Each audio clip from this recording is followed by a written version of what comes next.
Hi friends, ரொம்ப நாளாக நாங்கள் சென்னையில் இருந்துகிட்டே இதுக்கு வர்றதுக்கு இவ்வளோ நாளாக அடித்தாங்க. ஃபைனலாக நாங்களும் வந்துட்டோங்க. பாருங்கள் எங்கே வந்திருக்கோன்னு. நான் சொல்கிறதுக்கு முன்னாடி உங்களுக்கு தெரிஞ்சிருந்தா எனக்கு கமெண்ட் பண்ணி சொல்லுங்கள். வீடியோவை ஒரு லைக் அண்ட் ஷேர் போட்டுடுங்க. நாங்களும் இந்த ப்ளூ ஃப்ளாக் வாங்கின மெரினா பீச்சை பார்க்குறதுக்கு வந்தாச்சு. ஏன்னா ரொம்ப நாள் பிளானிங் இது. ப்ளூ ஃப்ளாக் வாங்கின உடனே வரணும்னு சொல்லிட்டு நினச்சிட்டே இருந்தோம். ஃபைனலாக இன்றைக்கி கிளம்பியே ஆகணும்னு சொல்லி சண்டே நானும் எங்கள் ஆண்டியும் இன்றைக்கி போய் பார்த்தே ஆகணும்னு சொல்லிட்டு கிளம்பிட்டோம்.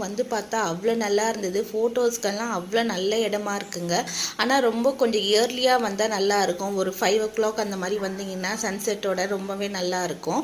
நாங்கள் லேட்டாக ஒரு 7 o'clock ஆகிடுச்சு வந்ததே. அதனால் ரொம்ப லேட்டாக ஆகிடுச்சு. இருந்தாலும் சூப்பராக இருந்துச்சு. அங்கே பார்க்கும்போதே அந்த குப்பை இல்லாத மெரினாவை பார்க்கும்போதே அவ்வளோ நல்ல சந்தோஷமாக இருந்துச்சு. அந்த ரேம்பை பார்க்கும்போது வீல் சேரில் போகிறவங்களுக்கு நல்ல வசதியாக இருந்தது. நாம் நடக்கவே ரொம்பவே நல்லா இருந்துச்சுங்க. பசங்க விளையாடுறதுக்கு நல்ல புதுசாக எல்லாமே இருக்குது.